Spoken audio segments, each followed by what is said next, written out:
Hello, welcome to Numerical Ship and Offshore Hydrodynamics. Today is the lecture 42. Today we are going to discuss in continuation of our mathematical formulation as well as the numerical modeling. Today we are going to mostly focus is on how to calculate the two-dimensional added mass using several techniques. One may be the Lewis curve technique, another one is the flank speed method. Okay.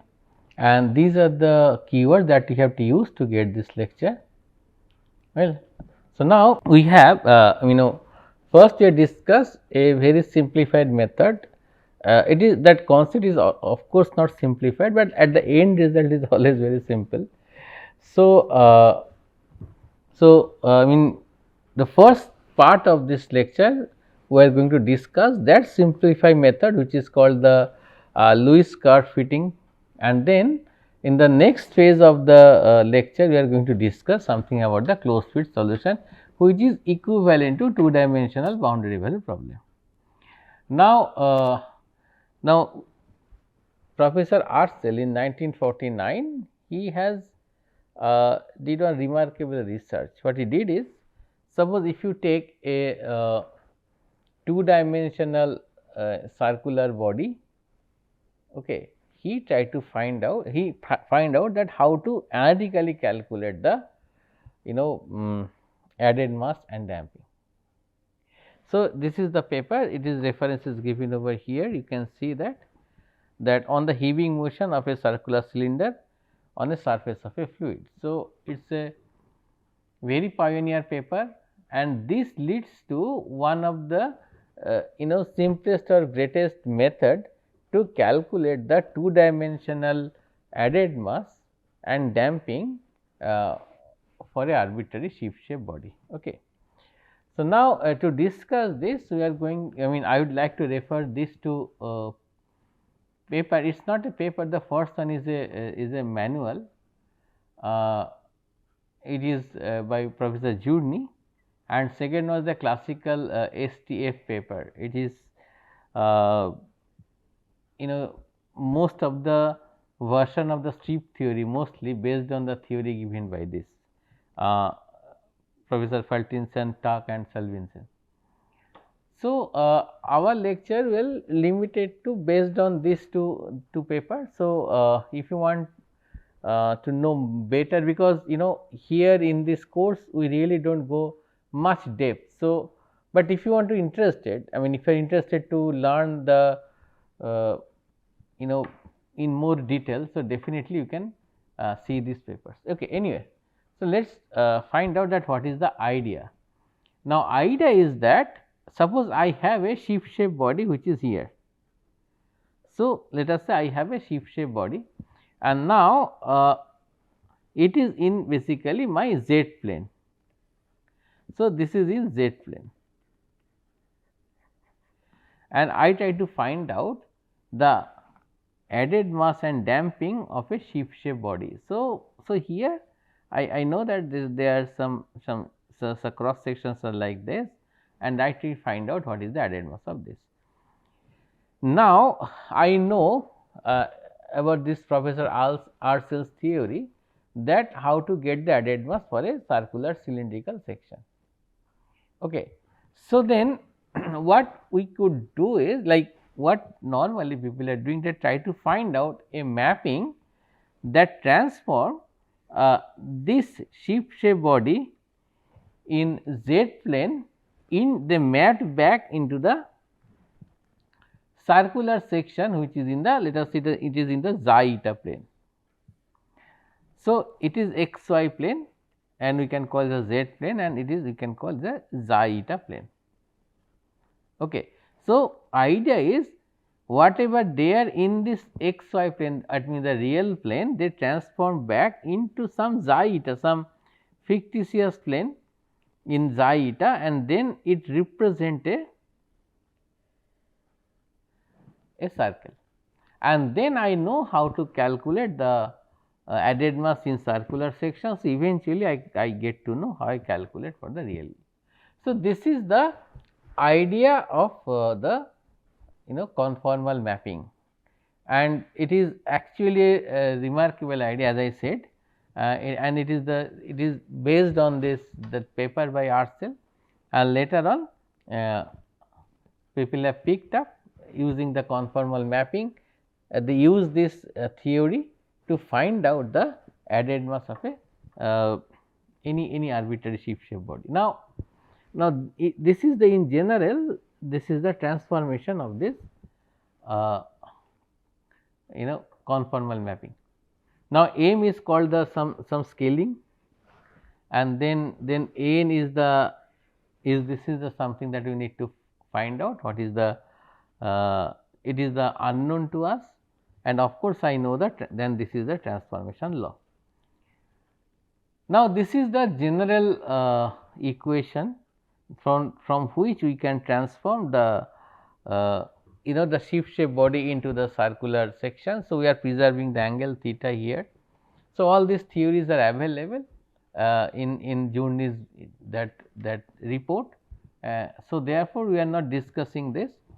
Now, what we are going to discuss is as follows, that how we can use this Lewis transformation into it. Now, if you in the previous you have this n, it is a number of that how many terms you are going to take.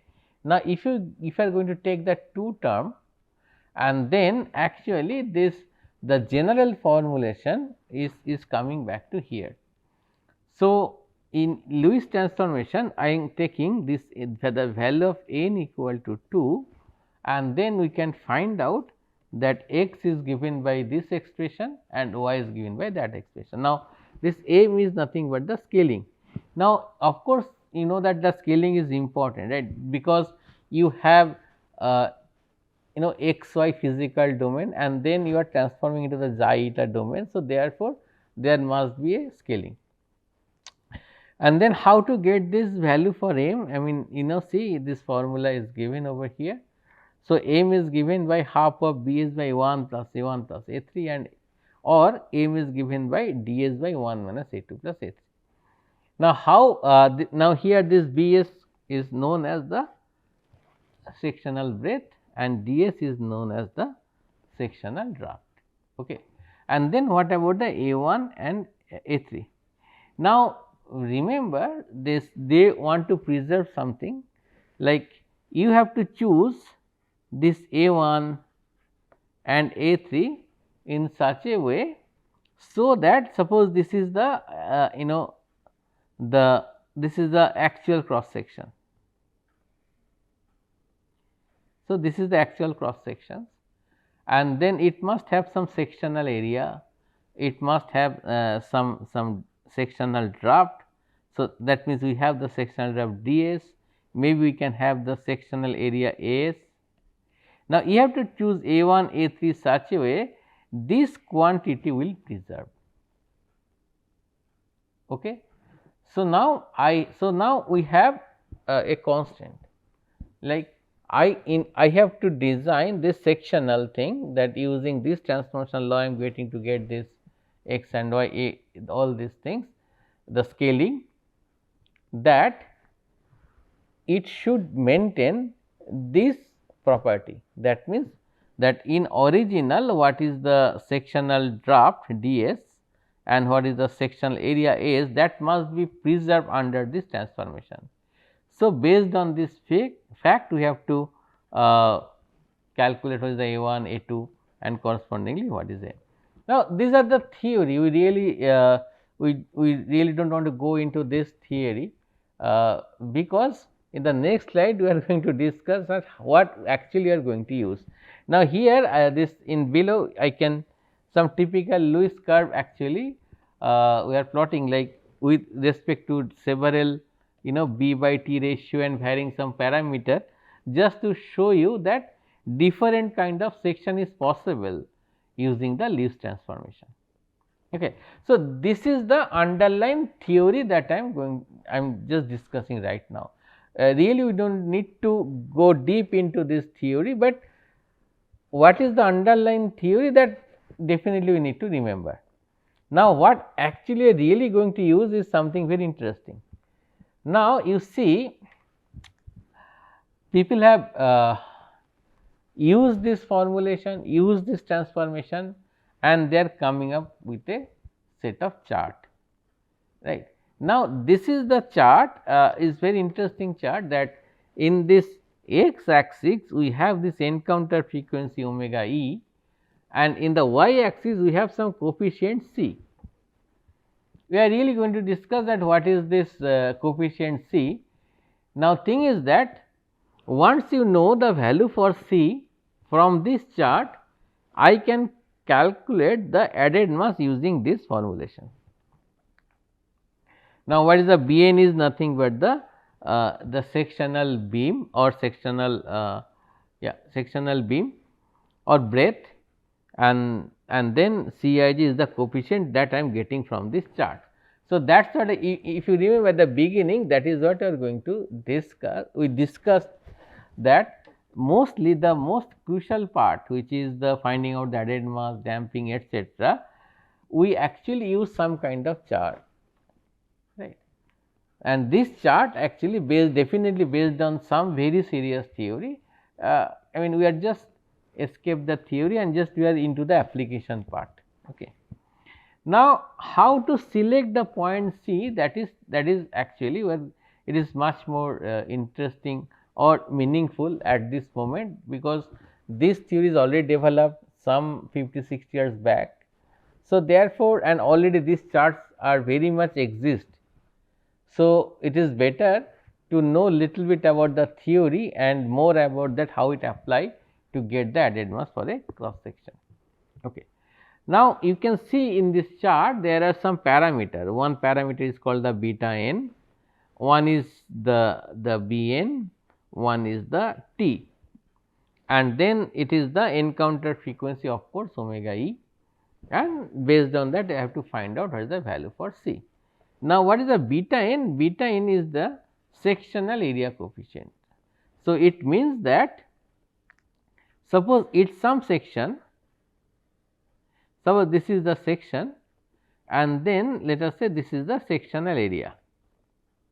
So, I just this SA divided by, now if you divide it by this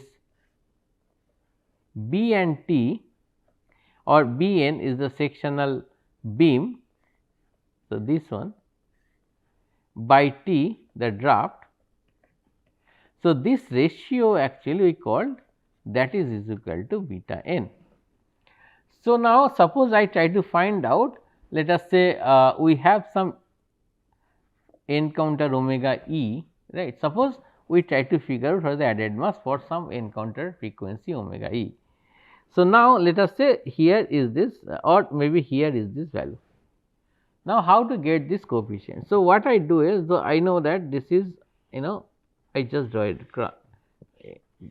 point over here, and then I need to check that how I can get the value for C.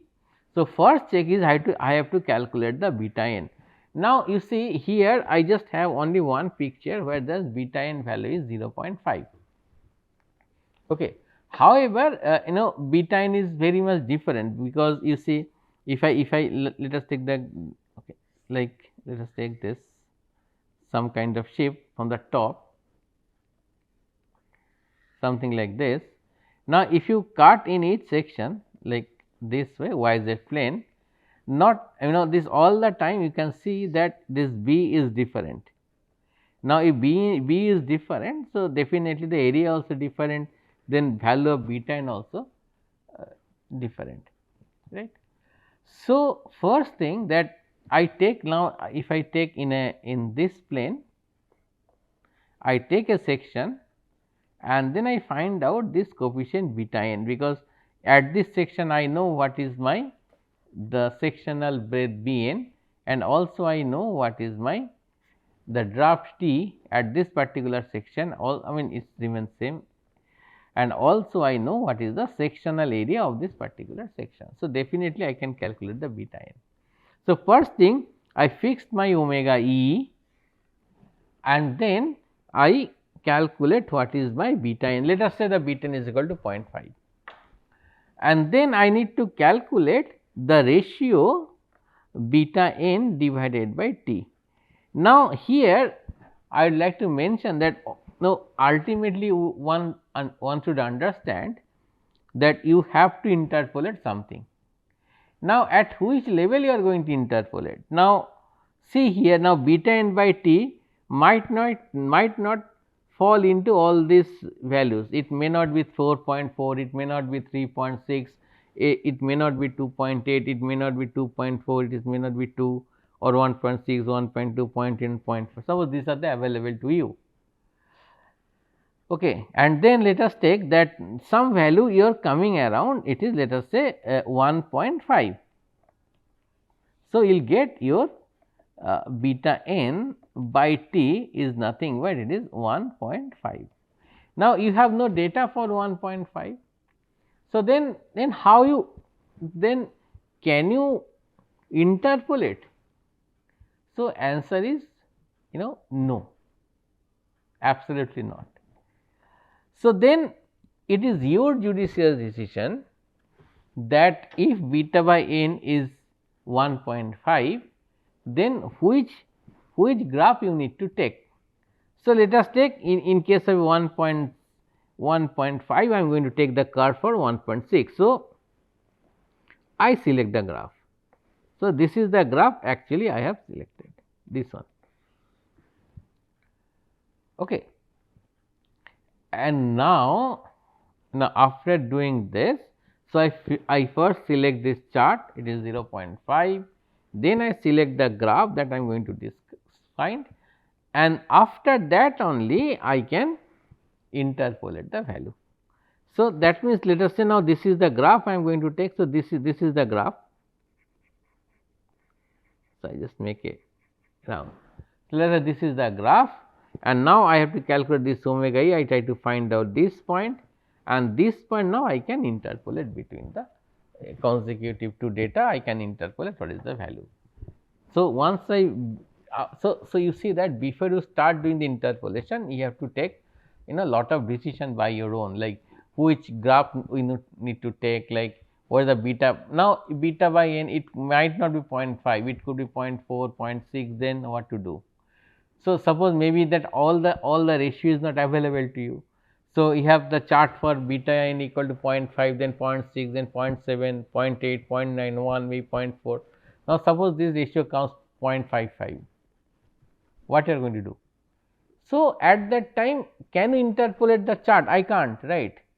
So, at that point again you need to find out like which chart is best to take. If it is 0.55, I should go with 0.5 or I should go with 0.6, that is up to you. Okay. Now, once you understand these things, then getting this value for C is really easy, right. So, this is something we call the Lewis curve, and name of this curve is Lewis curve, and it is first proposed by Lewis, and now it is very popular nowadays. In fact, if time permits at the end, maybe I can take one more class to find out like numerically how do I write very simple way a strip theory code. We are not going very much into theory and very sophisticated strip theory code.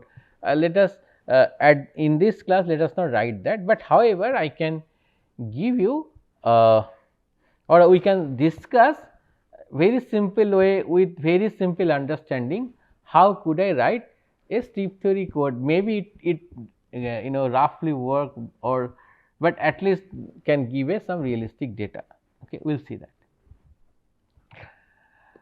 So, now so this is all about the Lewis curve, and then next we are going to discuss something called the Frank closed field method, and this is also one pioneer work by Frank Close. I mean, they have come up with this solution to calculate the two dimensional added mass and damping. Now, here you can see that from this equation we are going to solve the two dimensional boundary value problem, right. So, I mean since we have already discussed three dimensional boundary value problem, so I hope that this will be it is won't be much trouble for you. So, now here the psi is is the velocity radiated potential definitely, right, and therefore, the psi must satisfy the Laplace equation del square psi j equal to 0. So, this is the step 1. Second step is we need to write the free surface boundary condition, body boundary condition, etc., and then condition infinity, etc., etc. So, now you know that this is the expression for your free surface boundary condition, right, and this is the radiation condition, or sorry, it is the bottom condition. We do not have the radiation condition here, and then this is more important that we have the body boundary condition. So, mainly when you try to find out the value for psi, so mostly you are using this two equation del square psi j equal to 0 with respect to the body boundary condition del psi del n is equal to I into omega e into n j. Now we have discussed that how I can get this I omega in the right hand side. So, I am not going to discuss any more here, right. And then why we do not discuss much about this, it is depends on the what is the Green's function we are taking. Now, if it is a two dimensional problem, then if I use the Rankine panel method, so the Green's function definitely I am going to take something called LNR. Now, if I take LNR as a Green's function, then definitely we need to discuss about this free surface boundary condition. However, if you remember, if this Green's function g equal to some LNR plus some regular function h which satisfy the free surface boundary condition, so that free surface boundary vanishes, then we do not need to discuss about this, right. So, you have to be very careful when we are doing it, because suppose I have a, let us take a two dimensional the domain here, and then I have this one, the wave, and then I have a body over here. Now, if I use this Green's function, I only need to discretize this weighted surface by some straight line, and here in here only this body boundary condition satisfied. We can call this as a kinematic body boundary condition. However, if we take only LNR, so therefore, you need to discretize the free surface also, and in the free surface you need to use this free surface boundary condition, right. So, that is I said that based on that what actually the Green's function you are taking, based on that we need to find out which are the boundary conditions are essential for me to solve this problem. Okay. So, now here in a graphical way I say the same thing.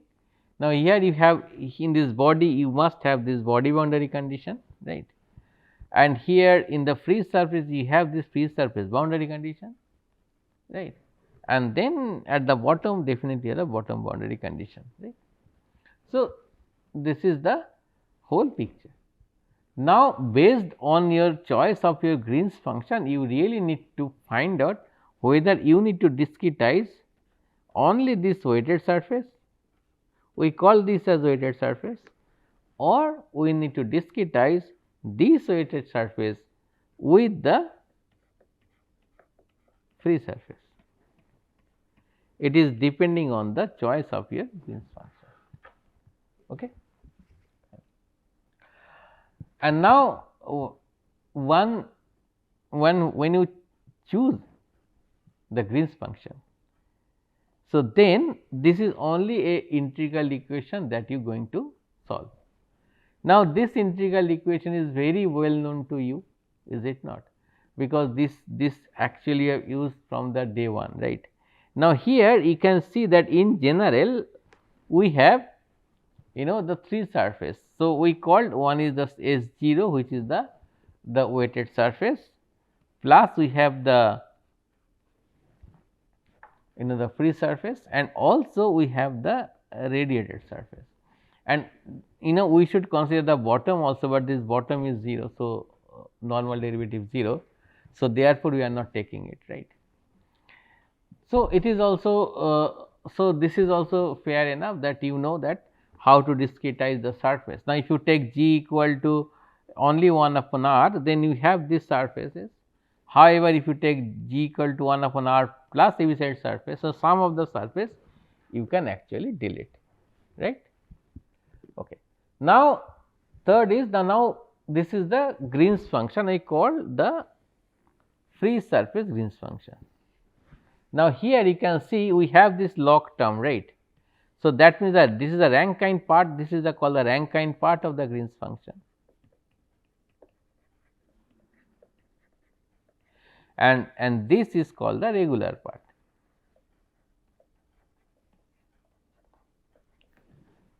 Right. So, that means if you use this Green's function, then actually only the body surface it turns out on the body surface, you do not need to discretize anything else. And this expression also very well, and this is nothing but it is source panel method, right. This is a Green's function and this is the strength of your source, right. So, now it is exactly the way you solve the panel method, right. Sorry, if you solve the frequency domain panel method in 3-dimensional floating body case, this is exactly the similar thing, but now you are doing for the 2D. Okay. And now, as you know that in case of a 3D you have to have a panel. So, in case of a 2D you have a straight line. So, these are the point and then you joining these points as a as a straight line, right. So, this is the thing. So, this is you see it is exactly the same like 3-dimensional panel. It is little bit easier maybe because instead of a panel you are trying to figure out that straight line, and if you know the straight line, because since it is a straight line, it is very easy to find out the normal that and also the component of the normal. So, in that way geometrically dealing with this 2-dimensional strip may be easier, because once we know the straight line, we know the equation of the straight line. So, definitely know what is the equation of the normal which is passing through some particular point. It is elementary mathematics, right. So, in that way maybe it is little bit of easier compared to the 3-dimensional. And now again it is the same, it is a source panel method. So, initially this this is the strength is unknown, and once you find out the strength, and then you can from this equation you can get the expression for the phi also, right. So, again exactly the same, right.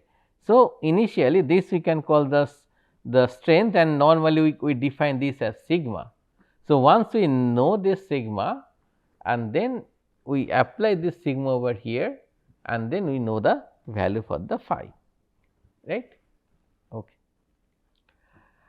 And now as I said that it is not a straightforward because you need to calculate all this term, and very efficiently you need to calculate all this term, right. So, therefore, definitely it is a non-trivial task. Okay.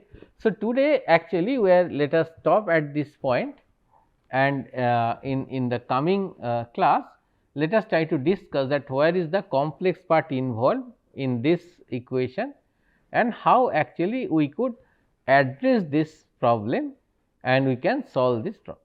Okay. So, today we are stop here, fine. Thank you.